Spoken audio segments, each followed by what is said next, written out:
Welcome friends to another r/NuclearRevenge video. If you love stories of toxic nuclear revenge, make sure to hit the like and subscribe buttons down below. That said, our first story of the day is by Hector Moriarty 44, The Time I Ruined the Life of an Online Troll. So I found this guy a while back and have been sharing my story ever since. I see a comment on my article saying this would be a good place to post. I'm not entirely proud of what I did to this man's life, but I do think it was justified. I do think that sometimes you have to fight fire with fire. This is the story of the time I ruined the life of an online troll. Now, this may sound extreme, however, I believe it was justified given the circumstance and nature of my encounter. To understand how I found this individual, I need to take you back to 2015. It was in 2015 that I would spend my days Googling pointless topics. One day, I decided to look up opinions on the meaning of life. I scrolled through various pages of search engine results until I came across the concept of nihilism. What is nihilism? Nihilism interested me because it was unlike any other belief I found on my search for the meaning of life. To put it simply, nihilism is the belief that the world is meaningless. It's a pessimistic approach to life, which suggests that there is no point in life because nothing holds real relevance. Nihilism can make people believe existence does not matter, therefore their actions do not either. Many people view nihilism as a realistic belief that opposes our human nature to seek significance. I wanted to speak to a real nihilist and hear their opinions on life. What I found shocked me. Nihilism Explained. Nihilism on social media. Upon discovering nihilism, I joined several Facebook groups surrounding the topic. These groups were full of dark humor and memes that made fun of life and death. Comments such as, "Existence is misery," was common to see. In these groups, I came across a few genuine nihilists. The community was predominantly made up of people who were depressed, or people who would see the humor in depression. The nihilist approach meant that depression was not important because nothing is relevant. This is why suicide jokes are a hit in nihilism groups. I found that constant sharing of suicide memes meant that people become desensitized to death. People would believe that their existence is meaningless, which is not a good thought to have if you're dealing with genuine depression. I spoke to one individual privately who said they did not want to live anymore.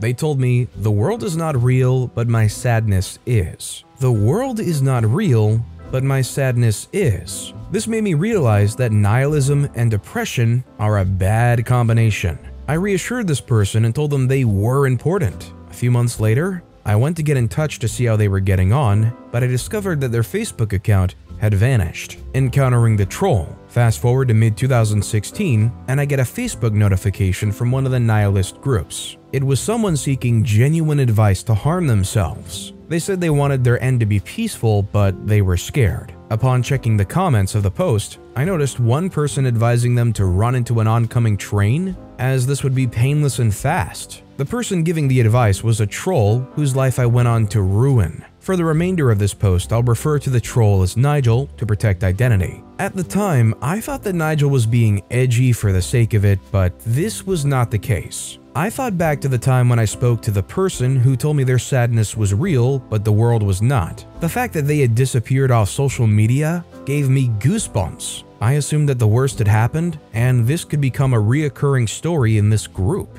I decided to look up posts and comments made by Nigel in the group. All the comments turned out to be methods for depressed people to end things. Nigel would give people reassurance that death was the only way out. He would pretend that he was doing the people a favor. A distraught man posted that he was ashamed that he kept failing. Nigel told him to not beat himself up about it and that if he works hard, one day he'll be able to do it. Using Facebook as a weapon, I realized that Nigel was not your ordinary troll and that I had to do something to stop him. I created a fake profile to contact Nigel. At this time, I had no intention to ruin his life. I just wanted to stop him ruining the lives of others. On my fake profile, I told him that I'd seen his comments and that they could have a devastating effect. He replied to tell me that he did not care. The first warning. From my understanding, Nigel had the belief that depression was a weakness to humanity. It appeared he was on a mission to weed out the weak members of society. It was almost like he got a buzz from it. Some weird kick that motivated him to do it that I could not understand. I warned Nigel that if he continued, there would be repercussions. He told me that he didn't care and blocked my fake profile. I logged into my genuine profile and checked for new posts by Nigel. A day later, I saw that he was back to his old tricks. He was yet again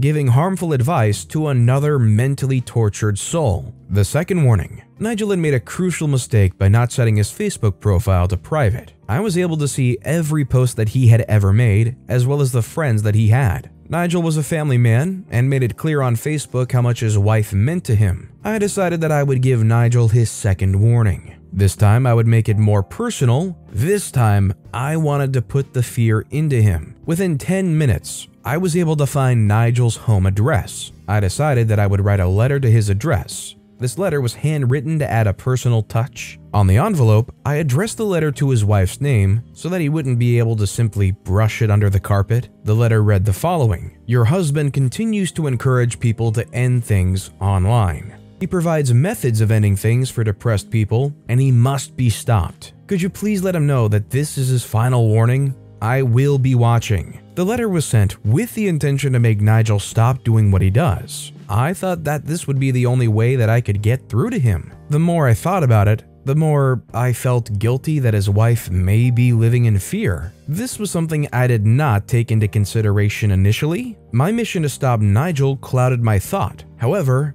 I knew this was necessary for the greater good. The final blow. It had been a month since I wrote the letter, and I had not seen a single post from Nigel. I thought maybe I had finally gotten through to him, but I was wrong. Another month had passed and Nigel was back at it again. I was disappointed, however, I was not prepared to give up. I reached out to the depressed victims to let them know that they had my support. Nigel had to pay for his actions, but how? I decided to take a deeper look into Nigel's personal life. His use of the internet meant that his life was essentially an open book. I was stunned when I discovered that he worked at a care home. He was not someone I could trust in society to care for others. I knew I had to deliver the final blow. Nigel's LinkedIn profile revealed that he was a senior member at a care home. This care home was reputable and risked their reputation by hiring him. I dug deep to pull a barrage of screenshots I had of Nigel's activity online. After some contemplation, I decided that I would get in touch with the care home via their Facebook page. I logged into the fake profile via a proxy and sent the screenshots. I didn't believe that he was fit to be trusted with human life. A member of staff replied to say that the case had been handed over to the CEO. The aftermath. A week later, Nigel was no longer on the company website and had also removed the care home from his LinkedIn page. It was clear that his actions had caused him to lose his job. Nigel's relationship status on Facebook had changed from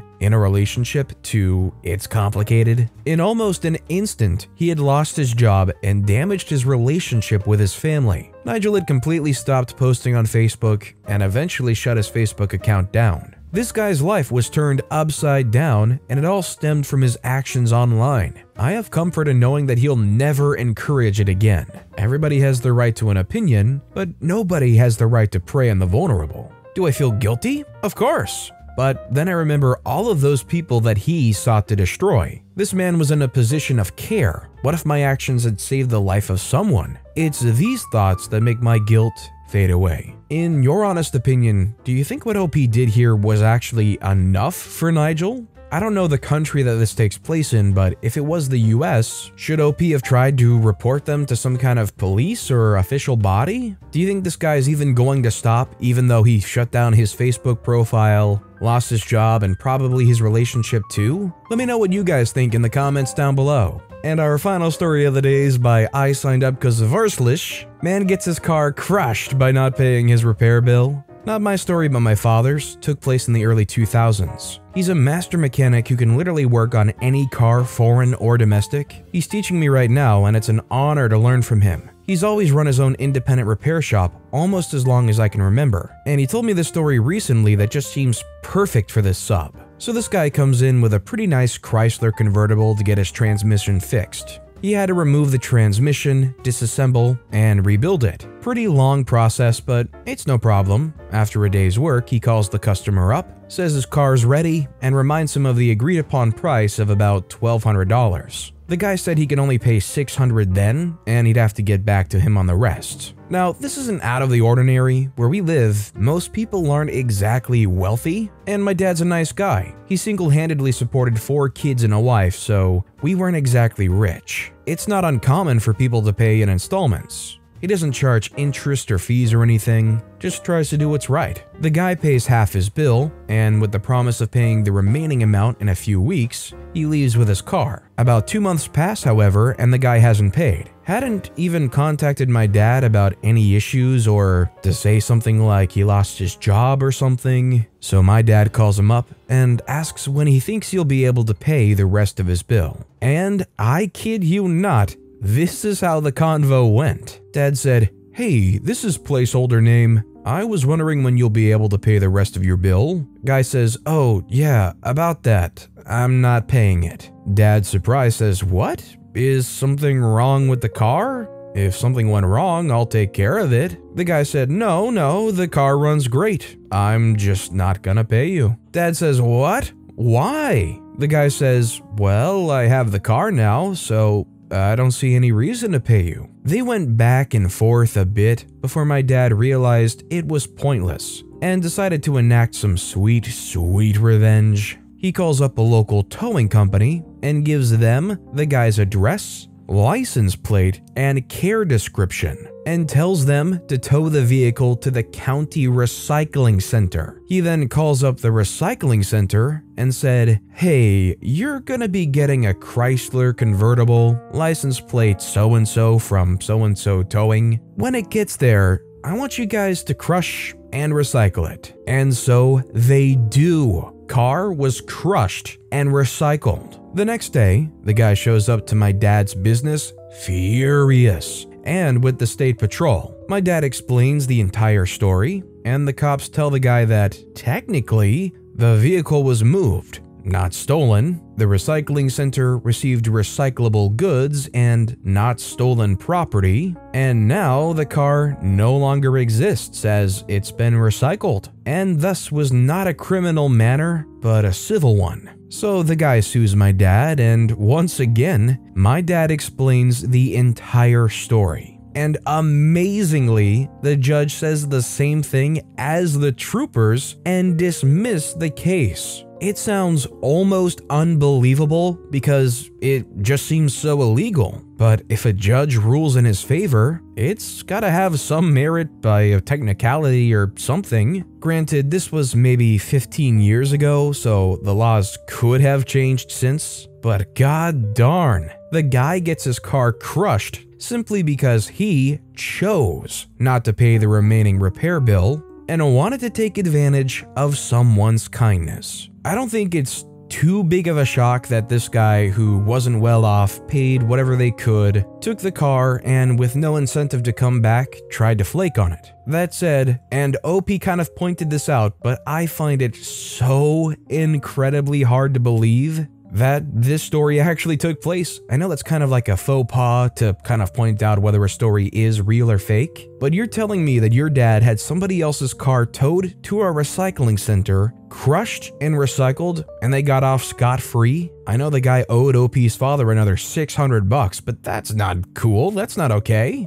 I just can't imagine being this guy and going to find their car, realizing the dude that worked on it for you had it towed, and not only had it towed, but had it towed to the recycling center and crushed up into a tiny formerly car cube. Imagine losing that case in court. It would be mind-boggling. I'm gonna be honest, this one takes a big grain of salt to believe. Do you guys actually believe that somebody could get away with doing this, even if they did end up getting stiffed on doing this repair job for that car? Do you think that OP's dad should have some kind of criminal record established for doing what they did here? I'd love to hear your guys' thoughts in the comments down below. But with that being said, that's all the time we have for today. So if you haven't yet, if you could like and subscribe, that would mean a lot to me. Whatever you do, whether it's liking, subscribing, turning notifications on, all of it helps grow this channel, and I appreciate the heck out of it. So until next time, I'll see you all tomorrow with some more stories.